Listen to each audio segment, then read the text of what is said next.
और यहाँ खबर देंगे तर्जुमान inspector general police Azad Kashmir के मुताबिक 7 जून की शाम को कलअदम एक्शन कमेटी के पुरतशद्दुद और मुसल्लह अनासर ने रावलाकोट में अमन अमान की सूरत हाल को ख़राब करने की कोशिश करते हुए कानून नाफिज करने वाले इदारों पर मनसूबा बंदी के तहत फायरिंग की है और बाद अज़ां CMH रावलाकोट का मुहासरा भी कर लिया, जिसके बायस अस्पताल की मामूल के तिब्बी खिदमात और इलाज मुआलजे की सरगर्मियाँ शदीद तौर पर मुतासर हुई हैं और मुसल्लह मुश्ताइल शरपसंदों ने मुख्तलिफ मकामात पर आग भी लगाई और सरकारी और निजी इमला को भी नुकसान पहुंचाया। कानून नाफिज करने वाले इदारों ने इंतहाई पेशराना महारत का मुजाहरा किया, तहम्मुल का भी मुजाहरा किया और जिम्मेदारी का मुजाहरा भी करते हुए 7 और 8 जून की दरमियानी शब एक नहायत मुनज़्ज़म, हदफी और महदूद नौयत की कार्रवाई के जरिए CMH रावलाकोट का मुहासरा खत्म करवा दिया है। इस कार्रवाई के दौरान शहरियों, मरीजों, तिब्बी अमले और सरकारी इमला के तहफ़्फ़ुज़ को अवलीन तरजीह भी दी गई। अस्पताल का मुहासरा मुकम्मल तौर पर क्लियर भी करवा लिया गया है। तमाम तिब्बी खिदमात मामूल के मुताबिक बहाल हो चुकी हैं। 6 जून से लेकर अब तक पुरतशद्दुद अनासर की फायरिंग के नतीजे में कानून नाफिज करने वाले इदारों के 4 एहलकार जामे शहादत नोश कर चुके हैं। AJK Rawalakot police 3, frontier constabulary 1 जबकि मुतादिद एहलकार जख्मी हुए हैं। इस दौरान कलअदम इलेक्शन कमेटी के 3 अफराद अपने ही अंधाधुंध फायरिंग के नतीजे में जाबाक हुए हैं, जबकि मुतादिद दीगर जख्मी हुए। इस हवाले से हम मजीद बात करेंगे। इस वक्त हमें ज्वाइन किया है senior anchor person Aftab Mugheri और प्रोग्राम एंकर खदीजा राठौर ने हमें ज्वाइन किया है। सबसे पहले आफ्ताब मुगैरी, आपकी तरफ आना चाहूँगी। इस तरह के वाक़यात कोई पहली बार नहीं है और इस तरह के वाक़यात हमने माजी में भी देखे हैं और इस किस्म के वाक़यात में अमूमन 2 मतज़ाद बयानियाँ सामने आते हैं और इसमें हमने देखा कि अमन अमान को ख़राब किया गया, रियासती रिट को भी चैलेंज किया गया है। किस तरह देख रहे हैं इसको आप? आफ्ताब साहब, आपको मेरी आवाज़ मौसूल हो रही है?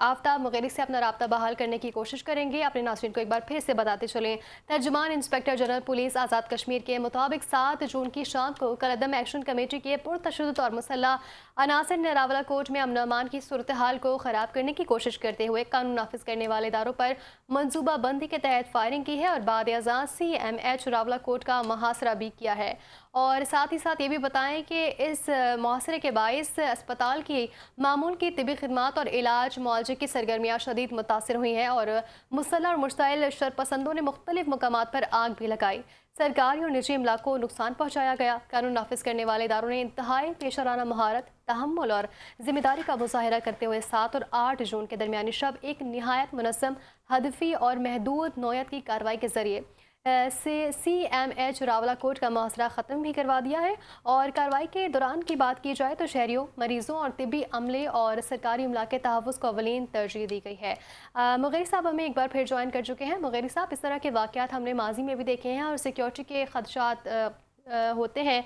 तो इस बार भी हमने देखा और अमन अमान को ख़राब किया गया और साथ ही साथ रियासती रिट को भी चैलेंज किया गया। इस तरह के ज़ाहिर है जब इस तरह के मामलात होते हैं तो रिट को भी चैलेंज किया जाता है, तो इस सिनेरियो को आप किस पॉइंट ऑफ व्यू से देख रहे हैं? वाक़या है और यकीनी तौर पर मुगैरी साहब, आपकी आवाज़ मुझ तक क्लियर नहीं पहुंच रही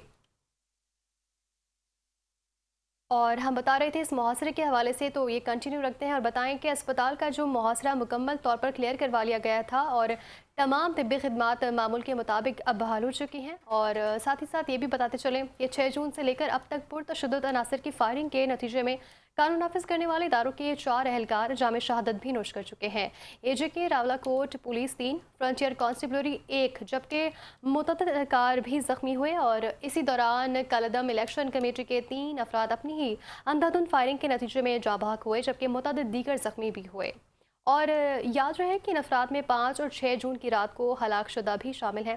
शरपसंद अनासर को मुंतशिर किया जा चुका है और अमन अमान बहाल कर दिया गया है। बेशतर शाहराह ट्रैफिक के लिए खोल दी गई हैं और बाजार और तिजारती मराकज़ मुकामी मामूलात के मुताबिक भी सरगर्म हैं।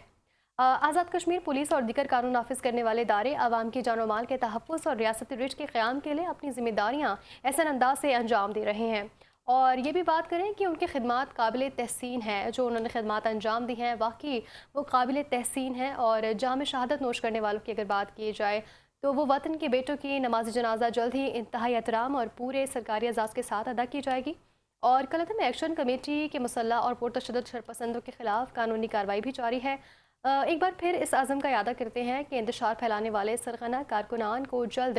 ही कानून के गठरियाने में लाया जाएगा। अवाम से अपील है कि वो कलदम एक्शन कमेटी या उससे वाबस्ता किसी भी सरगर्मी में शिरकत से गुरेज करें। अफवाहों और गुमराहकुन प्रोपेगेंडे पर यकीन ना करें, ये सबसे ज़रूरी बात है, और सिर्फ मुस्तनद सरकारी ज़राए से जारी करदा मालूमात पर एतमाद करें। सूरत हाल से मुतालिक हक़ाइक़ पर मबनी मालूमात मुसलसल अवाम के साथ शेयर की जाएगी। और इस तरह के मामलात हमने कोई पहली बार नहीं देखे, माजी में भी इस तरह के मामलात पेश आए हैं, और ये फिर से एक वाक़या पेश आया जहां जिसके बारे में तर्जुमान inspector general police Azad Kashmir के मुताबिक 7 जून की शाम को ये कलदम एक्शन कमेटी के पुरतशद्दुद और मुसल्लह अनासर के रावला कोर्ट में अमन व अमान की सूरत हाल को ख़राब करने की एक कोशिश एक बार फिर की गई है। और कानून नाफिज करने वाले इदारों की बात करें तो उन्होंने मनसूबाबंदी के तहत फायरिंग की है और बाद अज़ां CMH रावला कोर्ट का मुहासरा कर लिया है, जिसके 22 अस्पताल की मामूल की तिब्बी खदमात और इलाज मौलचे की सरगर्मियाँ शदीद तौर पर मुतासर हुई थी। मुसल्लह और मुश्ताइल शरपसंदों ने मुख्तलिफ मकामात पर आग लगाई और फिर सरकारी और निजी इमलाक को नुकसान पहुँचाया। कानून नाफिज करने वाले इदारों ने इंतहाई पेशवाराना महारत, तहम्मुल और साथ ही साथ जिम्मेदारी का भी मुजाहरा करते हुए 7 और 8 जून की दरमियानी शब एक नहायत मुनस्सिम, हदफी और महदूद नौयत की कार्रवाई के जरिए CMH रावला कोर्ट का मुहासरा ख़त्म करवा दिया है। और इस कार्रवाई के हवाले से बात करें कि तो इस कार्रवाई के दौरान शहरियों, मरीज़ों और तिब्बी अमले को सरकारी इमलाक के तहफ़्फ़ुज़ को अवलीन तरजीह दी गई है, और फिर अस्पताल का मुआसरा मुकम्मल तौर पर भी क्लियर करवाया गया। तमाम तिब्बी खदमात जो हैं अब मामूल के मुताबिक बहाल हो चुकी हैं, और 6 जून से लेकर अब तक पुरतशद्दुद अनासर की फायरिंग के नतीजे में कानून नाफिज करने वाले इदारों के 4 एहलकार जामे शहादत भी नोश कर चुके हैं। और AJ के रावला कोर्ट पुलिस में अगर बात करें तो 3 और फ्रंटियर कॉन्स्टेबलरी 1 जबकि मुतादिद एहलकार ज़ख्मी हुए। आफ्ताब मगेरी साहब एक बार फिर हमें ज्वाइन कर चुके हैं, सीनियर एंकर पर्सन है, उन्होंने हमें एक बार फिर ज्वाइन कर लिया है। आफ्ताब साहब, इस तरह के मामलात का पेश आना हमने कोई पहली बार नहीं देखा, माजी में भी इस तरह के वाक़यात हो चुके हैं, और एक बार फिर अमन व अमान को ख़राब करने की कोशिश की गई है, रियासती रेट को चैलेंज भी कर दिया गया है। क्या देख रहे हैं सिनेरियो को? देखिए जी, पाकिस्तान की हुकूमत ने बारहा जो है एक्शन कमेटी पे जो उनके उस वक्त के मुतालबात थे वो वाज़ेह तौर पर जो है माने। फिर तमाम सियासी जमातें बशमूल पाकिस्तान पीपल्स पार्टी PMLN की वज़ीर आज़म ने एक कमेटी बनाई, जिसके तहत जो है तमाम मामलात जो उनके मुतालबात है उनको सामने रखते हुए वो हल करने की कोशिश की, चाहे सस्ती बिजली का मामला हो, आटे का मामला हो, और ख़ास तौर पर वहाँ पर जो है कश्मीर के अंदर जो सूरत हाल की है उस पे गाय बगाए जो है जो वक्तन वक्तन विफाक और जो है कश्मीर के में जो है दोनों के दरमियान जो है ब्रिज का किरदार अदा करते हुए जो है पाकिस्तान की हुकूमत ने जो वाज़ेह तौर पर जो है उनको फैसिलिट किया, वो जो है तारिक फजल चौधरी साहब ने पिछले दिनों पूरी कौम को वाज़ेह तौर पर बताया। मगर यहाँ पर सूरत हाल ये है कि जो नाम नहात जो अवामी एक्शन कमेटी थी उसने वाज़ेह तौर पर उनके एविडेंस और शवाहिद मिले कि वो एक कलदम तंजीम का काम करने में मसरूफ़ अमल थी, और इसकी जो है वाज़ेह तौर पर जो है आज और पिछले दिनों जिस तरह से एविडेंस सामने आए उसको लेके जो है कश्मीर की हुकूमत ने और पाकिस्तान की हुकूमत ने वाज़ेह तौर पे जो इक़दाम किए वो बड़े अहम थे, जिसके बायस जो है उनकी ऑफिस को पहली कह सकते हैं कि बंद कर दिया गया, और उनकी जो है नकलो हरकत पर जो है कई दिनों से नज़र थी। जिस तरह से एक कहा जा सकता है कि इस वक्त जो सूरत हाल है कश्मीर के अंदर उसको देखते हुए, और ख़ास तौर पर जो जम्मू कश्मीर है उसमें जिस तरह से सूरत हाल है और इंडियन रॉ जिस तरह से एक्टिव है उसको देखते हुए वाज़ेह तौर पर जो है पाकिस्तान जो इक़दाम किए थे तो बहुत से एविडेंस मिलना शुरू हो गए, उसके तहत जो है कार्रवाई हुई। और आज आप अगर देखें तो कितनी बड़ा इन्होंने जो है कार्रवाई की, और हमारे जो है 4 जो है एहलकार उन्होंने जो है शहीद कर दिए। और फिर जिस तरह से तर्जुमान inspector general police IG Azad Kashmir के मुताबिक फायरिंग से 20 से ज़्यादा जो है सिक्योरिटी एहलकार जो है इसमें जख्मी भी है। तो कहा जाए तो ये कलदम तंजीम जो है नहीं चाह रही कि कश्मीर के अंदर अमन हो। यहाँ पर यह भी बताना नाज़रीन को बड़ा ज़रूरी है कि चंद माह नहीं पर चंद दिन पहले जो है जम्मू कश्मीर की जो है वहाँ पर महबूबा मुफ्ती ने खड़े होकर नरेंद्र मोदी दिल्ली को ललकारते हुए कहा था कि कश्मीर के अंदर जिस तरह से अमन है, कश्मीर के अंदर जो सूरत हाल बेहतर है, कश्मीर के अंदर जिस तरह से जो है आज़ाद कश्मीर के अंदर जिस तरह से तालीम है, जिस तरह से आज़ाद कश्मीर के अंदर फिजा जो है वो बहुत खुशाइन है, जिस तरह से यहाँ पे खड़े होकर उधर लाइटें नजर आती हैं, तरक्की नजर आती है, तो इससे वाज़ेह तौर पर पैगाम दिल्ली को उन्होंने दिया था। तो आज बहसीत सहाफ़ी कहीं ना कहीं मुझे ये नजर आ रहा है कि महबूबा मुफ्ती की वो बात शायद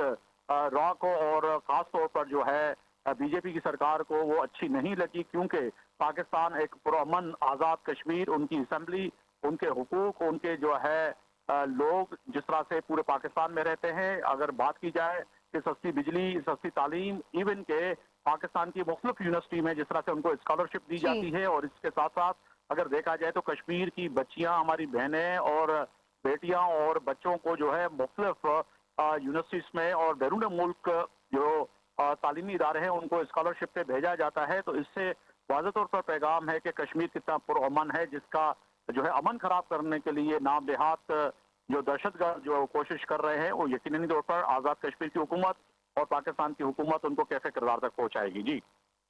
वगैरह साहब, कश्मीर की जब हम बात करते हैं तो one of the most important thing ना कि वहाँ पर सिक्योरिटी इश्यूज बहुत ज़्यादा हैं और हमने देखा। लेकिन जब इस तरह के मामलात होते हैं तो एलओसी यानी लाइन ऑफ कंट्रोल की जो सूरत हाल है वो कश्मीर की जो दाखिली सिक्योरिटी है उस पर किस तरह के असर डाल सकती है, क्योंकि हमने बारहा इस तरह के मामलात होते हुए देखे हैं।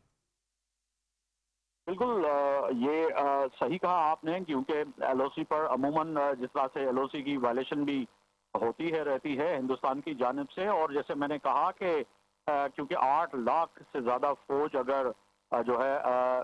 है मकसूबा कश्मीर में लाके खड़ी कर दे हिंदुस्तान की हुकूमत, और वहाँ पर इतने लोग नहीं है जितनी फौज है, फिर उनका स्टेटस तब्दील कर दे, तो यहाँ पे तो हमारे ये जो नाम निहात कलदम तंजीम के जो कारिंदे हैं, इनको सोचना चाहिए कि एक तरफ वो कश्मीर है जहाँ पर माओं और बहनों की इज्जतें लूटी जाती हैं, जहाँ पर जो है केमिकल गन का इस्तेमाल किया जा रहा है, जहाँ पर नौजवान गायब किए जाते हैं, जहाँ पे बुजुर्गों के ऊपर तशद्दुद किया जाता है, चादर चार दीवार ये पामाल किया जाता है। तो कहीं ना कहीं यहाँ के हमारे आज़ाद कश्मीर के उन लोगों को भी सोचना चाहिए, जबकि कश्मीर के अहम रहनुमा, अहम लीडर जो कि अभी भी सलाखों के पीछे है। अब तक कितने नौजवान जो है इस भारतीय फौजियों के जुल्म के हाथों जो है मारे गए, गायब किए गए। तो यहाँ पर उस तरह से तो सूरत हाल नहीं है, मगर यकीनी तौर पर यहाँ पर जो रॉ फंडेड लोग जी। हैं जो कोशिश कर रहे हैं, उनको कैसे किरदार तक पाकिस्तान की हुकूमत और कश्मीर के जो है हुकूमत मिलकर जो है उनको कैसे किरदार तक पहुंचाएगी। बिल्कुल, मिलकर मगर कैफर किरदार तक पहुँचाएगी। बगरी साहब, बेहद शुक्रिया, आपने इस टॉपिक पे हमारे साथ बात की और हमें अपना वक्त दिया। बहुत शुक्रिया।